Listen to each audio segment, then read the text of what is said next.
Merhaba koçlar, 1-6 Temmuz gökyüzü gündemimize hoş geldiniz. Bu hafta siz yükselen koçlar için gündem oldukça yoğun ve hareketli görünüyor. Haftaya ayın Başak Burcu'ndaki ilerleyişiyle başlıyoruz. Bu hafta sizleri özellikle iş ortamınız, günlük yaşamınız ve sağlık konularında düzen arayışına yönlendiriyor. Çalışma rutininizde toparlanmalar, ertelenmiş işlerin tamamlanması ve fiziksel olarak bedeninize özen göstermeniz gereken bir dönemdesiniz. 1 Temmuz'da ayın ve Venüs ve Uranüs'te kurduğu destekleyici üçgen açılar iş ilişkilerinizde ya da günlük hayatınızda kişilerle olan bağlantılarınızda sürpriz desteklere, hoş gelişmelere açık bir ortam yaratıyor. Yeni bir hizmet almak, estetik bir değişim yapmak ya da küçük ama etkili bir dokunuşla hayatınızı renklendirmek için bu enerjilerden faydalanabilirsiniz. 2 Temmuz'da Ay Terazi burcuna geçiyor ve sizlerin ilişkiler evini aydınlatıyor. Ancak bugün boyunca Ay'ın Satürn ve Neptün'le karşıtlık, Plüto'yla üçgen, Jüpiter ve Güneş'le de kare açıları var. Merkür'den de bir destek açısı oluyor. Bu karmaşık gökyüzü duygusal anlamda dalgalanmalar getirebilir. Özellikle ikili ilişkilerinizde sınırlarınızı belirlemeniz gereken, hayal kırıklıklarına açık bir gün olabilir. Aynı zamanda ailevi konularla eş zamanlı ilgilenmek zorunda kalabilirsiniz.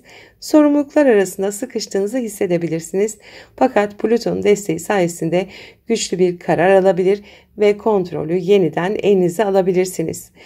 4 Temmuz'da ayın Akrep Burcu'na geçmesiyle birlikte hafta sonuna doğru ortak finansal konular, kredi, borç, miras gibi meseleler gündeminize taşınacak. Venüs ve Uranüs'ün kavuşumu ise ani ve sürpriz gelişmeleri beraberinde getiriyor. Bence Temmuz ayının en önemli kavuşumlarından biri 29 derece Boğa burcunda gerçekleşiyor. Bununla ilgili ayrı bir video yaptım. Onu da eklerim buraya. Ardından Venüs İkizler Burcu'na geçiyor. Yani önce Uranüs'te kavuşuyor, sonra da İkizler Burcu'na geçiyor ve bu etki altında yakın çevrenizde ilişkilerde değişiklikler, ani tanışmalar ya da beklenmedik haberler gündeme gelebilir. Aşkta hızlı başlangıçlar ya da ani kararlar alma potansiyeliniz yükseliyor. Hafta sonuna doğru Ay'ın Jüpiter, Mars ve Güneş'le kurduğu uyumlu açılar sayesinde gerek maddi konularda gerekse duygusal ilişkilerde kendinizi daha rahat ve güçlü hissedebilirsiniz. Ay'ın Merkür'le yaptığı karesi nedeniyle düşünmeden konuşma riski artsa da genel anlamda iletişiminizi daha bilinçli ve yapıcı bir şekilde kurmanız mümkün. Bu hafta sizler için önemli olan anlık gerilimler içinde kaybolmadan büyük resme odaklanmak ve uzun vadeli hedeflerinize sadık kalmak olacak. Özellikle ilişkilerde dengeyi koruyarak ilerlerseniz gökyüzü sizi yeni fırsatlarla ödüllendirecektir. Verimli bir hafta geçirmenizi dilerim. Merhaba boğalar, 1-6 Temmuz haftalık gökyüzü gündemindeyiz. Temmuz ayının ilk haftasında gökyüzü sizleri oldukça destekliyor. Haftaya ayın Başak Burcu'ndaki seyahatiyle giriş yapıyoruz. Bu yerleşim sizlere aşk, flört, çocuklar ve hobiler alanında şanslı etkiler getirecek. Hayatın keyifli yönlerine odaklanabilir, kalbinizi ısıtan gelişmeler yaşayabilirsiniz. Ayın Venüs ve Uranüs'le yaptığı üçgen açılar duygusal anlamda sürpriz ve hoş deneyimlere açık bir kapı aralıyor. Aşk hayatınızda ani yaklaşmalar, estetikle ilgili cesur adımlar ya da sanatsal ilhamlar bu dönemde kendini gösterebilir. 2 Temmuz'da Ay Terazi burcuna geçiyor ve günlük düzeninize, sağlığınıza ve çalışma ortamınıza ışık tutmaya başlıyor. Ancak gökyüzü bugün oldukça karışık. Ayın Satürn ve Neptün'le karşıtlığı, Plüto'yla üçgeni ve Güneş ve ile Jüpiter'le yaptığı kare açılar sizleri zihinsel ve bedensel olarak yorabilir. İş arkadaşlarınızla yanlış anlaşılmalar, hayal kırıklıkları ya da sağlıkla ilgili hassasiyetler gündeme gelebilir. Günlük rutininizde dengeyi korumaya özen göstermelisiniz. Aynı zamanda harcamalar ve maddi konularda stres kaynağı olabilir. Neyse ki Plüton'un güçlü desteğiyle olan bitene daha derin bir farkındalıkla yaklaşacak ve gerekli dönüşümleri başlatabileceksiniz. 4 Temmuz'da Ay Akrep Burcu'na geçecek. İlişkiler alanında duygular yoğunlaşacak. Evlilik, ortaklık ve birebir ilişkiler gündeminize yerleşiyor. Ayın Plüto ile yaptığı kare açı ise geçmişe dair bir konunun gündeme gelmesine veya yüzleşmeniz gereken duygularla karşılaşmanıza neden olabilir. Aynı gün Venüs ve Uranüs kavuşumu var. Bu da parasal alanda sürpriz kazançlar veya ani harcamaları tetikleyebilir. Özellikle estetik, güzellik ve kişisel bakım alanlarında ani kararlar alma eğiliminiz artabilir. Yine aynı gün Venüs kavuşum yaptıktan sonra İkizler Burcu'na geçiyor.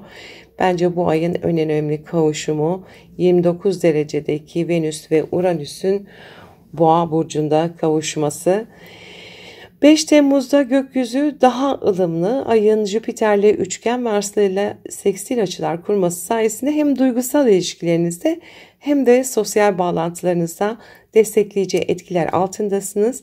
Aynı zamanda bir süredir aklınızda olan bir yatırımı hayata geçirebilir, bir eğitime ya da yaratıcı bir projeye adım atabilirsiniz.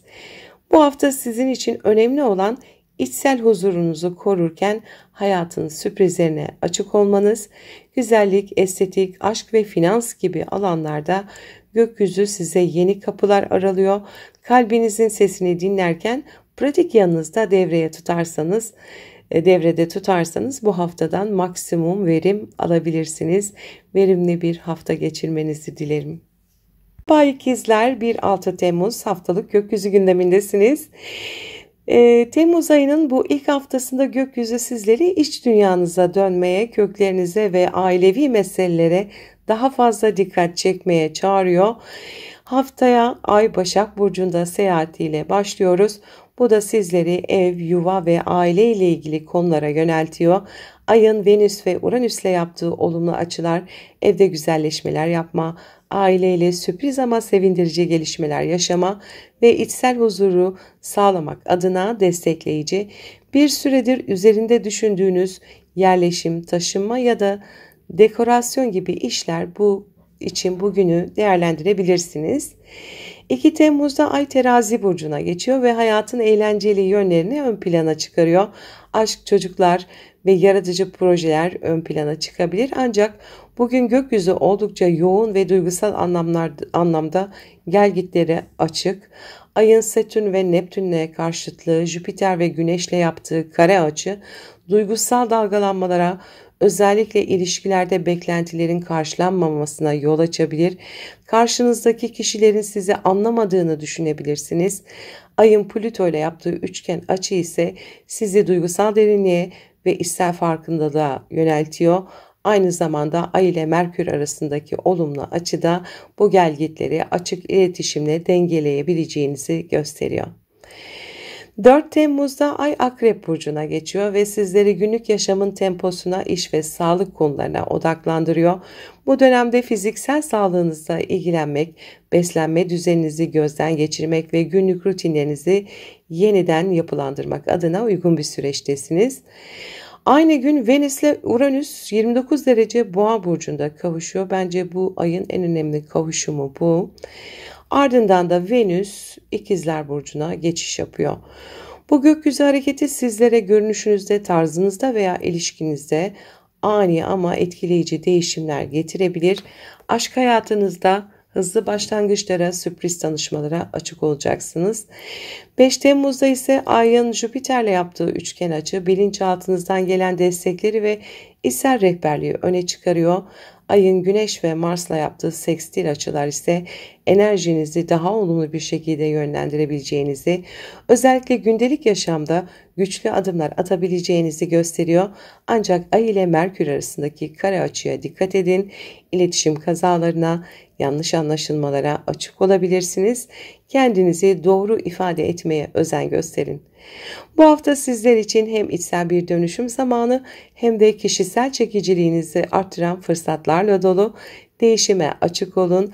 Ani gelişmelere direnç göstermeyin. Çünkü gökyüzü sizi sürpriz güzelliklerle buluşturmak istiyor. Verimli bir hafta geçirmenizi dilerim. Merhaba yengeçler, 1-6 Temmuz Haftalık burç yorumlarına hoş geldiniz. Temmuz ayının bu ilk haftasında gökyüzü sizleri zihinsel dünyanıza, iletişime ve yakın çevre ilişkilerinize yönlendiriyor. Haftaya ayın Başak Burcu'ndaki seyahatiyle başlıyoruz. Bu da haftanın ilk günlerinde yazışmalar, kısa yolculuklar, kardeşlerle ilgili gündemler ve eğitim temaları üzerinde yoğunlaşacağınızı gösteriyor. Ayın Venüs ve Uranüs'le yaptığı üçgen açılar sürpriz haberleri, güzel konuşmaları ve beklenmedik ama sevindirici gelişmeleri beraberinde getirebilir. Özellikle maddi konularla bağlantılı olumlu haberler alma potansiyeliniz de yüksek. 2 Temmuz günü Ay Terazi burcuna geçiyor ve ev, yuva, aile temalarını öne çıkarıyor. Ancak gökyüzü bugün oldukça yoğun. Ayın Satürn ve Neptün'le yaptığı karşıtlık, Plüto ile üçgen, Güneş ve Jüpiter'le kare açıları devrede. Bu da sizleri duygusal anlamda hassaslaştırabilir. Özellikle ailevi meselelerde sorumluluklar sizi biraz yorabilir. Geçmişten gelen bir konu yeniden gündeme gelebilir ve sizi duygusal olarak zorlayabilir. Neyse ki Plüton'un güçlü desteğiyle bu süreçten güçlenerek çıkmanız mümkün. Ay ile Merkür arasındaki uyumlu açı ise tüm bu duygusal yoğunluğu yapıcı bir iletişimle çözebileceğinizi gösteriyor. 4 Temmuz'da Ay Akrep Burcu'na geçiyor ve sizleri aşk hayatınız, çocuklar, hobiler ve yaratıcılıkla ilgili konulara odaklıyor. Bu enerjiler altında duygular daha derinleşebilir, tutkulu ilişkiler ön plana çıkabilir. Ancak Ay'ın Plüto ile yaptığı kare açı sizi kıskançlık, sahiplenme ya da duygusal güç savaşlarına çekebilir. Aynı gün Venüs ve Uranüs 29 derece Boğa burcunda kavuşacak. Bence bu ayın en önemli kavuşumlarından biri. 29 derecede olması da çok ilginç tabii. Sizler için perde arkasındaki bir aşkı ya da gizli bir duyguyu ortaya çıkarabilir bu kavuşum. Bu etkiyle gizli hayranlıklar, sır dolu konuşmalar ya da bilinçaltı farkındalıkları tetiklenebilir. Ardından da Venüs İkizler Burcu'na geçecek zaten. Hafta sonuna geldiğimizde Ay'ın Jüpiter'le yaptığı üçgen açı sayesiyle birlikte sosyal çevrenizden destek görmeye başlıyorsunuz. Arkadaşlar, gruplar veya içinde bulunduğunuz bir topluluk sayesinde kendinizi daha güvende ve umutlu hissedebilirsiniz. Ayın Mars ve Güneş'le yaptığı olumlu açılar da motivasyonunuzu arttırıyor. Ancak Ay ile Merkür arasındaki kare açı duygularınızı ifade ederken zaman zaman sesinizin duyulmadığını hissettirebilir. Duygusal yoğunluklarınızı bastırmadan ama yapıcı bir dil kullanarak aktarmanızda fayda var. Bu hafta sizler için hem derinleşme hem arınma zamanı, iç dünyanızla yüzleşmek, duygusal sınırlarınızı yeniden çizmek ve sezgilerinize kulak vermek size büyük farkındalıklar getirebilir. Unutmayın, gökyüzü sizi büyütmek ve olgunlaştırmak istiyor. Verimli bir hafta geçirmenizi dilerim. Boğa Aslanlar, 1-6 Temmuz haftalık burç yorumlarındasınız. Sevgili yükselen aslanlar, Temmuz ayının ilk haftasında odak noktanız daha çok maddi kaynaklar, gelir gider dengesi ve kendinize verdiğiniz değer olacak. Haftaya ayın Başak Burcu'ndaki seyahatiyle giriş yapıyoruz. Bu yerleşim para konularını gündeme getirirken Venüs ve Uranüs'le yaptığı üçgen açılar ise sürpriz maddi fırsatlara ve kariyer kaynaklı güzel gelişmelere işaret ediyor. Özellikle ani bir gelir artışı, prim, hediye ya da iş fırsatıyla karşılaşabilirsiniz. Değerinizi ortaya koyma ve finansal farkındalığınızı arttırma şansına sahipsiniz. 2 Temmuz'da Ay Terazi Burcu'na geçiyor ve iletişim trafiğiniz artmaya başlıyor. Kardeşler, yakın akrabalar, komşular ve kısa yolculuklar bu dönemde ön plana çıkabilir. Ancak aynı gün Ay'ın Satürn ve Neptün'le yaptığı karşıt açı, Güneş ve Jüpiter'le de kare açı kuruyor olması duygusal iniş çıkışlara, özellikle iletişimde karmaşaya ve yanlış anlaşılmaya açık bir gün olduğunu gösteriyor. Kredi, borç ve miras gibi meseleler bugün de gündeme gelebilir. Bu temalar can sıkıcı olsa da Ayın Plüto ile yaptığı üçgen açı düşünce kalıplarınızı dönüştürmeniz ve duygusal zekanızı devreye almanız için çok destekleyici. Ay ile Merkür arasındaki sekstilde yapıcı bir konuşma sayesinde pek çok şeyi dengeleyebileceğinizi gösteriyor. 4 Temmuz'da Ay Akrep Burcu'na geçiyor ve ev, aile temaları gündeme geliyor. Bu geçiş sizin için içsel bir yüzleşme anlamına gelebilir. Ayın Plüto ile yaptığı kare açı ise aile içinde güç savaşlarına, geçmişle ilgili konuların tetiklenmesine neden olabilir. Bir gün Venüs Uranüs'te 29 derece Boğa burcunda kavuşuyor. Bence bu ayın en önemli kavuşumu bu. Bu görünüm sosyal çevrenizde ani tanışmalara, arkadaşlıklardan doğan romantik etkilere ya da iş çevrenizden gelen yaratıcı tekliflere açık olduğunuzu gösteriyor. Beklemediğiniz bir teklif ya da bir sürpriz destek sizi şaşırtabilir ve ardından Venüs İkizler Burcu'na geçiş yapıyor. Hafta sonuna geldiğimizde Ay'ın Jüpiter'le yaptığı üçgen açı özellikle kariyer hedeflerinize dair umut verici gelişmeler sunuyor. Ay'ın Güneş ve Mars'la yaptığı olumlu açılar da motivasyonunuzu yükseltecek ve harekete geçmenizi kolaylaştıracaktır. Ancak Merkür ile olan kare açı zihinsel dağınıklığa ya da aşırı özgüvenle söylenen sözlerin yanlış anlaşılmasına neden olabilir. Özellikle sosyal medyada ya da arkadaş ortamlarında sözlerinize dikkat etmenizde fayda var. Bu hafta sizler için hem sosyal ilişkiler hem de finansal konularda farkındalık getiren, zaman zaman sürprizi ama gelişime açık etkiler barındırıyor. Değişime direnmeyin çünkü gökyüzü sizi daha özgür ve yaratıcı bir yaşam çizgisine yönlendirmek istiyor. Verimli bir hafta geçirmenizi dilerim. Merhaba Başaklar, 1-6 Temmuz haftalık gökyüzü gündemindesiniz. Sevgili yükselen Başaklar, Temmuz ayının bu ilk haftasında sahne sizde. Ayın burcunuzda ilerlemesiyle haftaya oldukça güçlü bir şekilde giriş yapıyorsunuz. Kendinizi ifade etme, görünür olma ve yeni adımlar atma konusunda içsel bir motivasyon hissedeceksiniz. Ayın burcunuzda Venüs ve Uranüs'le yaptığı üçgen açılar ise sizleri ilişkiler, kariyer ve yaşam yönünüzle ilgili ani ama destekleyici gelişmelerle buluşturabilir. Özellikle iş hayatında fark edilmeniz, değer görmeniz ve önemli bir destek almanız mümkün.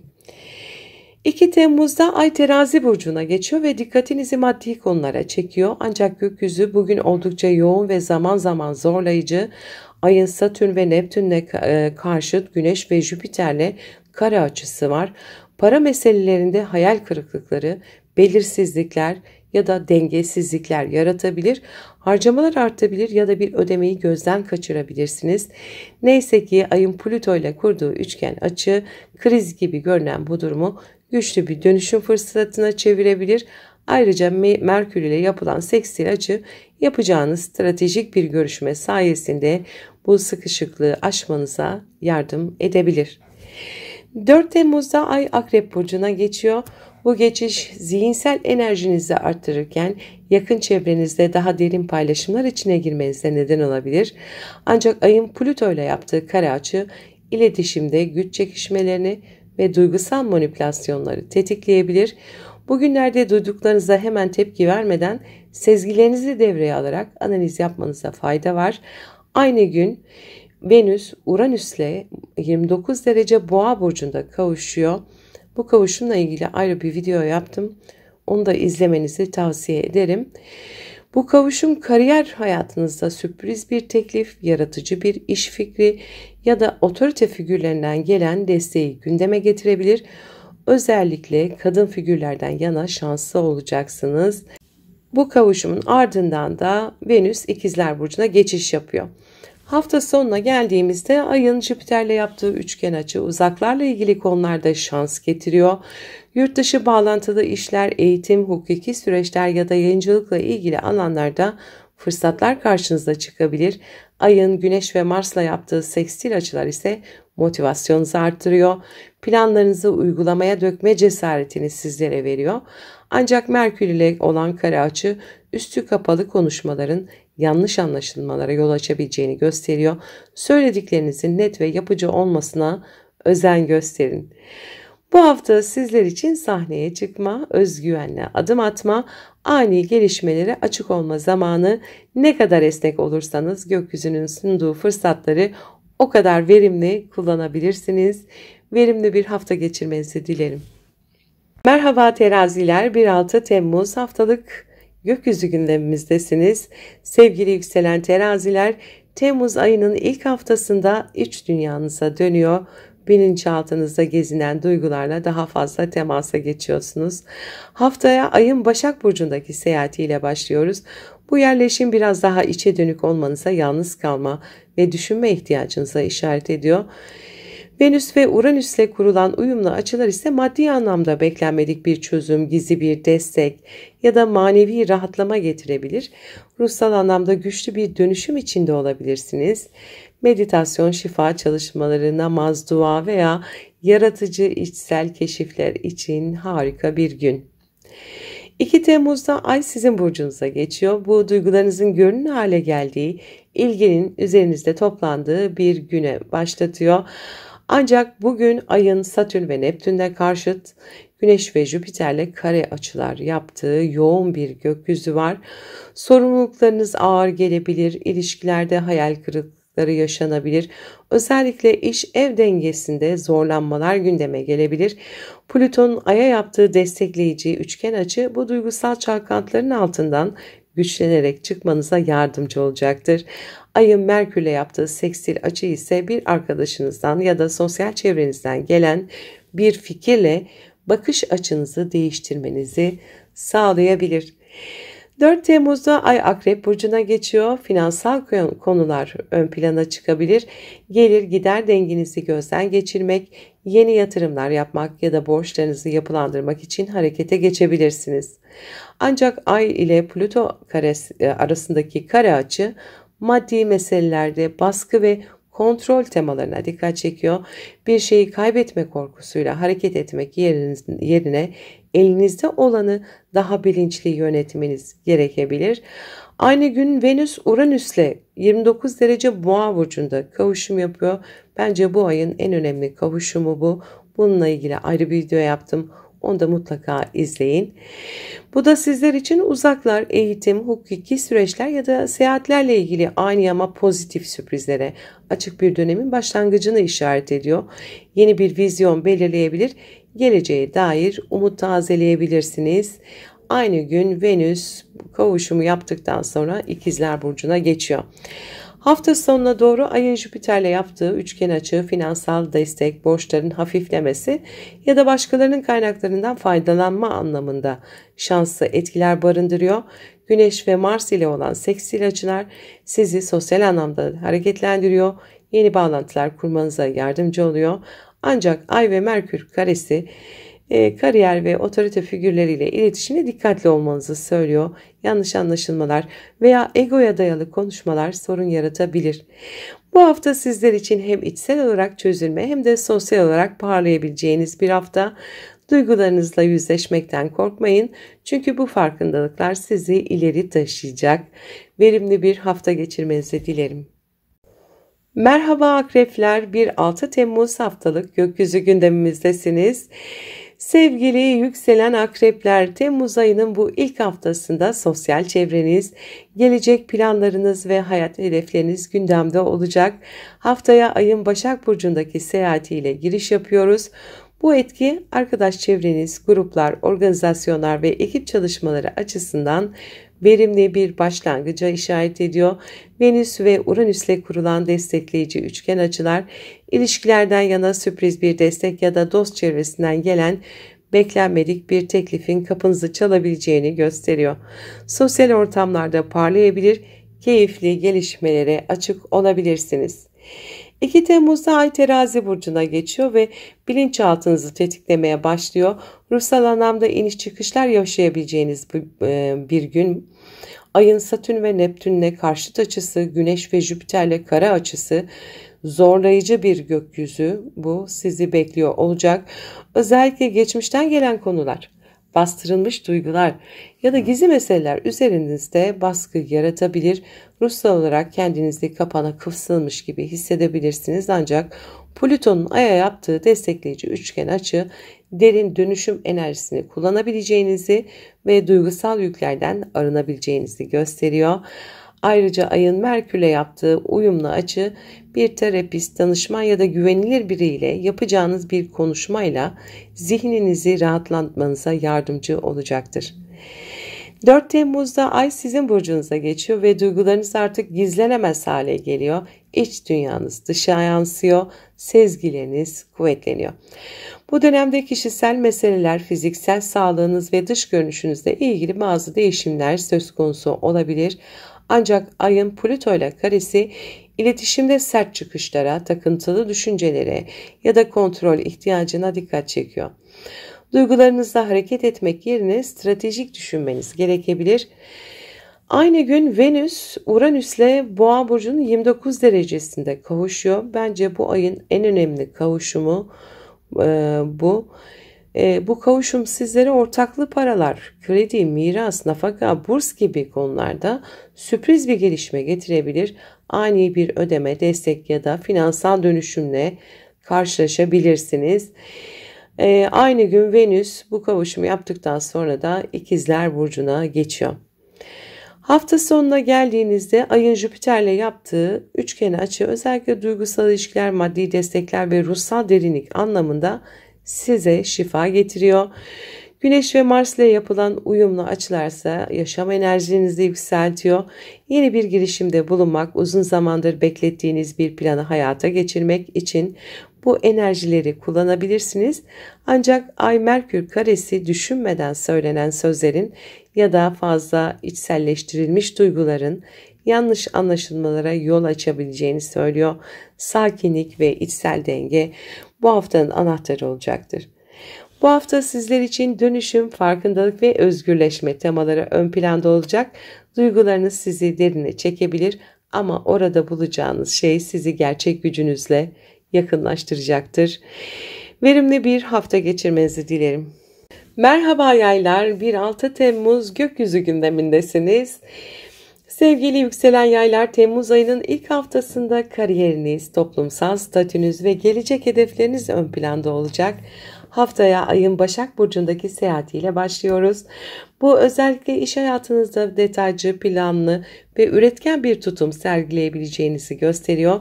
Ay'ın Venüs ve Uranüs'le yaptığı üçgen açılar sizi ani ama olumlu gelişmelerle buluşturabilir. Kariyer alanında sürpriz bir teklif alabilir, yaratıcı bir projeye dahil olabilir ya da otorite figürlerinden destek görebilirsiniz. Emek verdiğiniz işlerin karşılığını alma zamanı. 2 Temmuz'da Ay Terazi burcuna geçiyor. Sosyal çevreniz, arkadaşlık ilişkileriniz ve hayallerinizle ilgili temalar gündeme taşınıyor.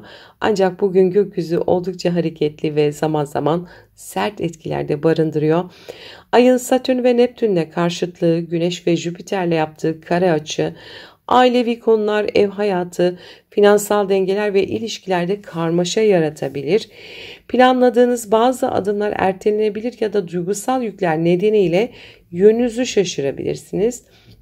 Neyse ki Ay'ın Plüto ile yaptığı üçgen açı krizi fırsata çevirme ve daha sağlam bir vizyon geliştirme imkanı sunuyor.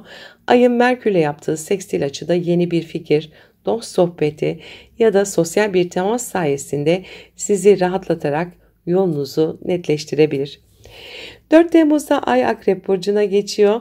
Bu geçişle birlikte biraz daha içe çekiliyor. Bilinçaltınızda saklı kalmış temaları gözden geçirme ihtiyacı duyuyorsunuz. Ayın Plüto ile karesi zihinsel ve duygusal olarak sizi biraz sıkıştırabilir. Takıntılı düşünceler, eski meseleler ya da kontrol arzusu ön plana çıkabilir. Ancak tam da bu alanlarda dönüşüm ve farkındalık mümkündür. Aynı gün Venüs, Uranüs'le Boğa burcunun 29 derecesinde kavuşumda olacak. Bence bu ayın en önemli kavuşumu bu. Bu kavuşum özellikle ilişkiler alanında sizleri şaşırtabilir. Beklenmedik bir tanışma, ani bir karar ya da partnerle ilgili sürpriz bir gelişme yaşanabilir. İlişkilerde esneklik ve açık iletişim bu süreci daha sağlıklı geçirmenizi sağlayacaktır. Yine aynı gün Venüs bu kavuşumun ardından İkizler Burcu'na geçiyor. Hafta sonuna geldiğinizde Ay'ın Jüpiter'le yaptığı üçgen açı özellikle günlük hayatınızı kolaylaştıracak gelişmeler ve iş ortamında fırsatlar getirebilir. Aynı zamanda şifa, ruhsal rahatlama ve fiziksel enerji artışı da bu açının hediyesi olabilir. Ayın Mars ve Güneş'le kurduğu sekstil açılar ise girişim gücünüzü ve mücadele azminizi arttırıyor. Ancak Ay ile Merkür arasındaki kare ilişkilerde düşünmeden yapılan konuşmalara ya da aceleyle verilen kararlara karşı sizi uyarıyor. Dengenizi korumaya çalışın. Bu hafta sizler için hem profesyonel hedefler hem de özel hayatınızda dönüşüm fırsatlarıyla dolu. Ani gelişmelere açık olun ama her adımınızda farkındalığınızı ve vizyonunuzu kaybetmeyin. Verimli bir hafta geçirmenizi dilerim. Merhaba Oğlaklar, 1-6 Temmuz gökyüzü gündemindesiniz. Sevgili yükselen Oğlaklar, Temmuz ayının bu ilk haftasında gündeminizde uzaklar, eğitim, hukuki meseleler ve yaşam felsefeniz yer alıyor. Haftaya ayın Başak Burcu'ndaki uyumlu seyahatiyle başlıyoruz. Bu transit sizlere öğrenme, keşfetme ve ufkunuzu genişletme isteğini getirecek. Ayın Venüs ve Uranüs'le yaptığı üçgen açı özellikle aşk, çocuklar, hobiler ya da yaratıcı projelerle ilgili sürpriz ve olumlu gelişmelere açık bir haftaya giriş yaptığınızı gösteriyor. Uzakta yaşayan birinden güzel bir haber alabilir ya da bir seyahat planı yapabilirsiniz. 2 Temmuz'da Ay Terazi burcuna geçecek. Kariyer alanınızı aydınlatacak ancak bu geçiş beraberinde bazı zorlukları da getiriyor. Ayın Neptün ve Satürn'le karşıtlığı, Güneş ve Jüpiter'le yaptığı kare, bugünü işle ilgili beklentilerinizin karşılanmaması, otorite figürleriyle anlaşmazlıklar veya ailevi sorumluluklar arasında bir sıkışmışlık hissi yaratabilir. Ay ile Plüto arasındaki üçgen açı ise size bu kriz anında güç verirken kontrolü elinizde tutmanız için destek verecek. Ayın Merkür'le yaptığı sekstil açı anlaşmalar, iletişim ve yazılı işler açısından pratik çözümler bulabileceğinizi de gösteriyor. 4 Temmuz'da Ay Akrep Burcu'na geçiyor. Sosyal çevreniz, dostluklarınız ve geleceğe dair umutlarınız öne çıkacak. Ancak Ay'la Plüto arasındaki kare açı bazı arkadaşlık ilişkilerinde güç mücadeleleri, kıskançlık ya da kırıcı tavırlarla sizi yüzleştirebilir. Kimlerle yol yürüyeceğinizi yeniden sorgulayabilirsiniz. Aynı gün Venüs Uranüs'le 29 derece Boğa burcunda kavuşum yapacak. Bence bu ayın en önemli kavuşumu bu. Bu görünüm iş ortamınızda beklenmedik ama olumlu değişimlere, ani fırsatlara ya da yeni bir iş teklifine açık olduğunuzu gösteriyor. Günlük hayatınızı daha esnek, yenilikçi ve keyifli hale getirmek adına bu etkiler altındasınız. Aynı gün Venüs Boğa burcundan çıkıp İkizler burcuna geçiş yapıyor. Hafta sonuna geldiğimizde Ay'ın Jüpiter'le yaptığı üçgen açı özellikle aşk hayatınız, çocuklarla ilgili konular veya yaratıcı çalışmalar açısından size destek veriyor. Ay'ın Mars ve Güneş'le yaptığı sekstil açılar hedeflerinize ulaşmak için gerekli cesareti ve eylem gücünü sağlıyor. Ancak Ay ile Merkür arasındaki karede sosyal medya, kardeşler, komşular ya da yakın çevreyle olan İletişimde öfkeye açık etkiler barındırıyor. Her duyduğunuzu içselleştirmemeye ve yanlış anlaşılmalardan uzak durmaya özen gösterin.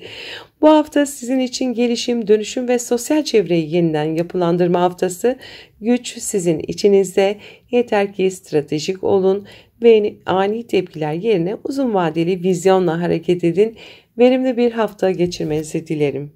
Merhaba Kovalar, 1-6 Temmuz gökyüzü gündemindesiniz. Sevgili yükselen Kovalar, Temmuz ayının ilk haftasında odağınızda ortaklı finansal konular, duygusal derinlikler ve içsel dönüşümler yer alıyor. Haftaya ayın Başak Burcu'ndaki seyahatiyle başlıyoruz. Bu etkiyle birlikte kredi, borç, vergi, miras ya da eşin, partnerin maddi durumu gibi alanlarda çözüm üretmeye odaklanabilirsiniz. Ayın Venüs'le yaptığı üçgen açılar ailevi yatırımlardan veya evle ilgili sürpriz gelişmelerden yana sizi destekleyebilir. Beklenmedik bir maddi destek ya da ani bir ev kararı da gündeme gelebilir. 2 Temmuz'da Ay Terazi burcuna geçiyor ve yaşam felsefeniz, yüksek öğrenim, hukuki meseleler ya da yurt dışı bağlantılı konular ön plana çıkacaktır. Ancak gökyüzünde sert etkiler de var. Ayın Satürn ve Neptün'e karşıtlığı, Jüpiter ve Güneş'e kare açısı, kendinizi zihinsel olarak dağılmış, yetersiz ya da kararsız hissedebileceğinize işaret ediyor. Eğitim, seyahat ya da hukuki konularda bazı belirsizlikler olabilir.